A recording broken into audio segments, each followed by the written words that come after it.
ನಮಸ್ತೆ ವೀಕ್ಷಕರೇ. ನನಗೆ ಆಲ್ಮೋಸ್ಟ್ ಡೈಲಿ ಒಂದಲ್ಲ ಒಂದು ಕ್ವೇರಿ ಈ ಸರ್ವೈಕಲ್ ಕ್ಯಾನ್ಸರ್ ವ್ಯಾಕ್ಸಿನ್ ಬಗ್ಗೆ ಬರ್ತಾನೆ ಇರುತ್ತೆ. ಸೊ ಈ ಸರ್ವೈಕಲ್ ಕ್ಯಾನ್ಸರ್ ವ್ಯಾಕ್ಸಿನ್ ಅಥವಾ ಈ human papilloma virus vaccine HPV vaccine ಬಗ್ಗೆ ಲೇಡೀಸು ತುಂಬ ಕನ್ಸರ್ನ್ ತೋರಿಸ್ತಾರೆ. ಇದು ತಗೋಬೇಕಾ, ತಗೋಬಾರ್ದಾ, ಯಾವ ಏಜಲ್ಲಿ ತಗೋಬೇಕು, ಇದ್ರ ಸೈಡ್ ಎಫೆಕ್ಟ್ಸ್ ಏನು, ಬೆನಿಫಿಟ್ಸ್ ಏನು ಅಂತ ತುಂಬ ಕ್ವೆಶನ್ಸ್ ಕೇಳ್ತಾ ಇರ್ತಾರೆ. ಸೊ ಬನ್ನಿ ವೀಕ್ಷಕರೇ, ನಮ್ಮ ಕ್ಯಾನ್ಸರ್ಗೆ ಆನ್ಸರ್ ಯೂಟ್ಯೂಬ್ ಚಾನಲ್ನಲ್ಲಿ ಇವತ್ತು ಈ ಸರ್ವೈಕಲ್ ಕ್ಯಾನ್ಸರ್ ವ್ಯಾಕ್ಸಿನ್ ಅಂದರೆ human papilloma virus vaccine HPV vaccine ಬಗ್ಗೆ ಸಾಕಷ್ಟು ವಿವರಗಳನ್ನ ತಿಳ್ಕೊಳ್ಳೋಣ. ನಾನು ಡಾಕ್ಟರ್ ಅಪರ್ಣಾ ಶ್ರೀವತ್ಸ. ನಾನು ಶಿವಮೊಗ್ಗದ ಸಹ್ಯಾದ್ರಿ ನಾರಾಯಣ ಮಲ್ಟಿಸ್ಪೆಷಾಲಿಟಿ ಹಾಸ್ಪಿಟಲಲ್ಲಿ ಆಂಕಾಲಜಿಸ್ಟ್ ಆಗಿದ್ದೀನಿ. ನಮ್ಮ ಯೂಟ್ಯೂಬ್ ಚಾನಲ್ಗೆ ನೀವು ಇನ್ನೂ ಸಬ್ಸ್ಕ್ರೈಬ್ ಮಾಡಿಲ್ಲ ಅಂದರೆ ಖಂಡಿತ ಸಬ್ಸ್ಕ್ರೈಬ್ ಮಾಡಿ. ಮತ್ತು ನಾನು ಬರೆದಿರೋಂಥ ಕನ್ನಡದ ಪುಸ್ತಕ ಕ್ಯಾನ್ಸರ್ಗೆ ಆನ್ಸರ್ ಈಗ ಪಬ್ಲಿಷ್ ಆಗಿದೆ. ಅನೇಕ ಆನ್ಲೈನ್ ಪ್ಲ್ಯಾಟ್ಫಾರ್ಮ್ಸಲ್ಲಿ ಅವೈಲೇಬಲ್ ಇದೆ. ಅಮೆಝಾನ್, ಫ್ಲಿಪ್ಕಾರ್ಟ್, ನಮ್ಮ ಕರ್ನಾಟಕ, ಕನ್ನಡ ಲೋಕ ಮತ್ತು ಸಪ್ನಾ ಆನ್ಲೈನಲ್ಲಿ ಅವೈಲೇಬಲ್ ಇದೆ. ಕ್ಯಾನ್ಸರ್ ಬಗ್ಗೆ ಇನ್ನೂ ಅನೇಕ ವಿಷಯಗಳನ್ನ ತಿಳ್ಕೊಳ್ಳೋದಕ್ಕೆ ಈ ಬುಕ್ನ ನೀವು ಖಂಡಿತ ಓದಲೇಬೇಕು.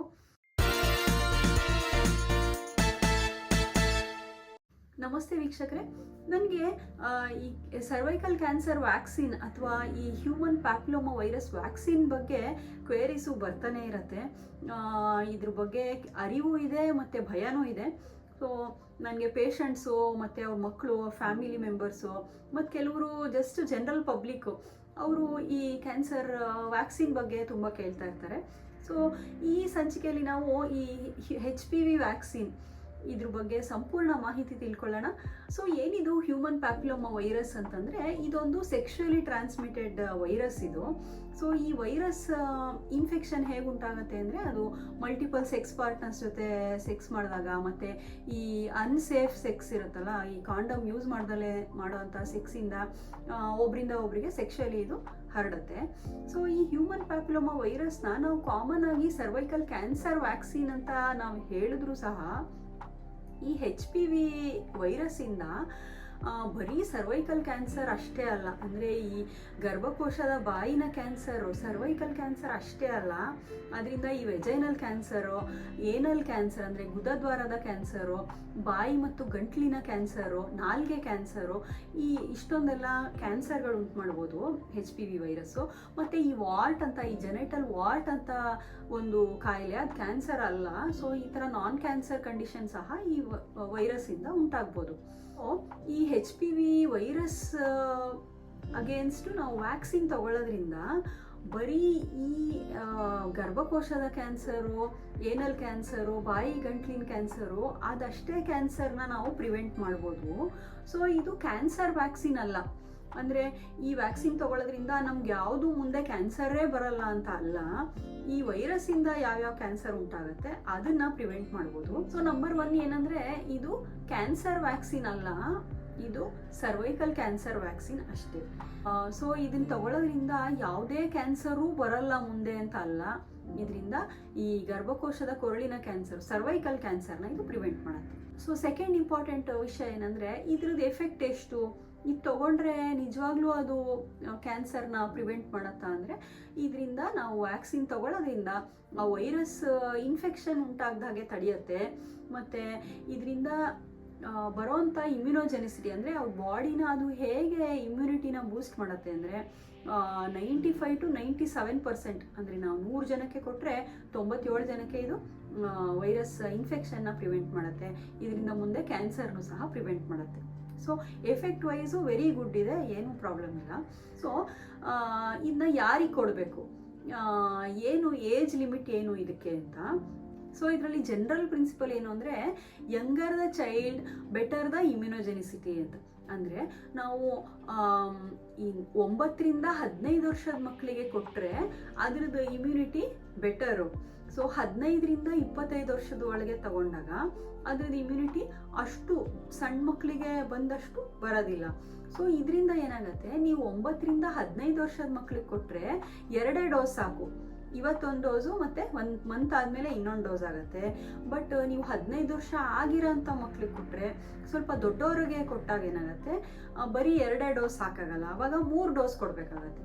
ಸೊ ಅದಕ್ಕೆ 0, 1 ಮತ್ತು 6 ಮಂತ್ಸ್ ಅಂತ, ಇವತ್ತೊಂದು, ಮುಂದಿನ ತಿಂಗಳೊಂದು, 6 ತಿಂಗಳಿಗೆ ಇನ್ನೊಂದು ಡೋಸು. ಸೊ 3 ಡೋಸ್ ಕೊಡಬೇಕಾಗತ್ತೆ. ಸೊ ಅದಕ್ಕೆ ಏನಂದರೆ ನೀವು ಚೀಪ್ ಆ್ಯಂಡ್ ಬೆಸ್ಟಾಗಿ ಆಗಬೇಕಂದ್ರೆ 2 ಡೋಸಲ್ಲಿ ಸಾಕಾಗಬೇಕಂದ್ರೆ ನಾವು ಸಣ್ಣ ವಯಸ್ಸು ಅಂದರೆ 9 ರಿಂದ 15 ವರ್ಷದಲ್ಲೇ ಕೊಟ್ಟು ಮುಗಿಸ್ಬಿಟ್ರೆ ಅದು ಯಾವತ್ತೂ ಬೆಟರು. ಮತ್ತೇನಾಗುತ್ತೆ, 15 ವರ್ಷ ಆದಮೇಲೆ ಮಕ್ಕಳಿಗೆ ಬೋರ್ಡ್ ಎಕ್ಸಾಮ್ಸ್ ಇರುತ್ತೆ, ಕಾಲೇಜಲ್ಲಿ ಎಕ್ಸಾಮ್ಸ್ ಇರುತ್ತೆ. ಸೊ ಅದಕ್ಕೂ ಸಹ ಅವ್ರಿಗೆ ಡಿಸ್ಟರ್ಬ್ ಆಗುತ್ತೆ. ಸೊ ಯಂಗರ್ ಪೇಷಂಟ್ಸ್ಗೆ ನಾವು ಅಂದರೆ ಯಂಗರ್ ಚಿಲ್ಡ್ರನ್ಗೆ ನಾವು ಕೊಟ್ಬಿಟ್ರೆ ಅದು ಯಾವತ್ತೂ ಬೆಟರ್ ಆಗುತ್ತೆ. ಸೊ ಈ ವ್ಯಾಕ್ಸಿನ್ ಶೆಡ್ಯೂಲ್ನು ನಾವು ತಿಳ್ಕೊಂಡ್ವಿ. 9 ರಿಂದ 15 ವರ್ಷದ ಮಕ್ಕಳಿಗೆ 2 ಡೋಸು, ಇವತ್ತೊಂದು ಡೋಸು, 1 ತಿಂಗಳಾದಮೇಲೆ ಇನ್ನೊಂದು ಡೋಸು. ಮತ್ತು 15 ರಿಂದ 25 ವರ್ಷದ ಏಜ್ ಗ್ರೂಪಲ್ಲಿ ಕೊಟ್ಟರೆ 3 ಡೋಸು, ಇವತ್ತೊಂದು, 1 ತಿಂಗಳಿಗೆ ಇನ್ನೊಂದು, 6 ತಿಂಗಳಿಗೆ ಇನ್ನೊಂದು. ಸೊ ಈ ಥರ 3 ಡೋಸ್ ಕೊಡಬೇಕಾಗತ್ತೆ. ಮತ್ತು ಯಾವ ವ್ಯಾಕ್ಸಿನ್ ಕೊಡಬೇಕು? ಸೊ ಇದರಲ್ಲಿ ಅನೇಕ ವ್ಯಾಕ್ಸಿನ್ಸು ಇಂಡಿಯಾದಲ್ಲಿ ಅವೈಲೇಬಲ್ ಇದೆ. ಮತ್ತು ನಮ್ಮ ಮೇಡ್ ಇನ್ ಇಂಡಿಯಾ ವ್ಯಾಕ್ಸಿನು ಸರ್ವವ್ಯಾಕು ಸಹ ಬರುತ್ತೆ ಅಂತ ಇದ್ರು, ಬಟ್ ಬಂದಿಲ್ಲ. 1 ವರ್ಷದಿಂದ ನಾವು ಕಾದು ಸಾಕಾಯಿತು. ಸೊ ಈಗ ಅವೈಲೇಬಲ್ ಇರುವಂಥದ್ರಲ್ಲಿ 2 ಇಂಪಾರ್ಟೆಂಟ್ ವ್ಯಾಕ್ಸಿನ್ಸ್ ಇದೆ. ಒಂದು 2 ವೈರಸ್ ಸ್ಟ್ರೈನ್ಸು 16 ಮತ್ತು 18 ಅಂತ 2 ಸ್ಟ್ರೈನ್ ಇರೋವಂಥದ್ದು ಒಂದು ವ್ಯಾಕ್ಸಿನ್ ಇದೆ.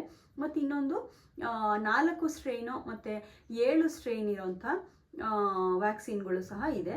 ಸೊ ಇದರಲ್ಲಿ ನೀವು ಹೈಯರ್ ದ ಬೆಟರ್, ಜಾಸ್ತಿ ಸ್ಟ್ರೈನ್ಸ್ ಇದ್ದರೆ ಅದು ಯಾವತ್ತೂ ಬೆಟರ್ ಆಗುತ್ತೆ. ನೀವು ನಿಮ್ಮ ಗೈನಕಾಲಜಿಸ್ಟು ಅಥವಾ ಆಂಕಾಲಜಿಸ್ಟ್ನ ಕನ್ಸಲ್ಟ್ ಮಾಡಿ ಅವ್ರು ಯಾವುದು ಸಜೆಸ್ಟ್ ಮಾಡ್ತಾರೆ ಆ ವ್ಯಾಕ್ಸಿನ್ನ ಖಂಡಿತ ತಗೊಳ್ಳಿ. ಮತ್ತು ಇನ್ನೊಂದು ಇಂಪಾರ್ಟೆಂಟ್ ವಿಷಯ ಪೇಷಂಟ್ಸ್ ಕೇಳೋದೇನೆಂದರೆ ಸೈಡ್ ಎಫೆಕ್ಟ್ಸು. ಯಾಕಂದರೆ ಇದು ನಾರ್ಮಲ್ ಇಂಡಿವಿಜುವಲ್ಸಿಗೆ ಕೊಡೋವಂಥದ್ದು, ಇದೇನು ಕ್ಯಾನ್ಸರ್ ಬಂದಿರೋ ಅಂಥವ್ರಿಗೆ ಕೊಡೋವಂಥದ್ದಲ್ಲ.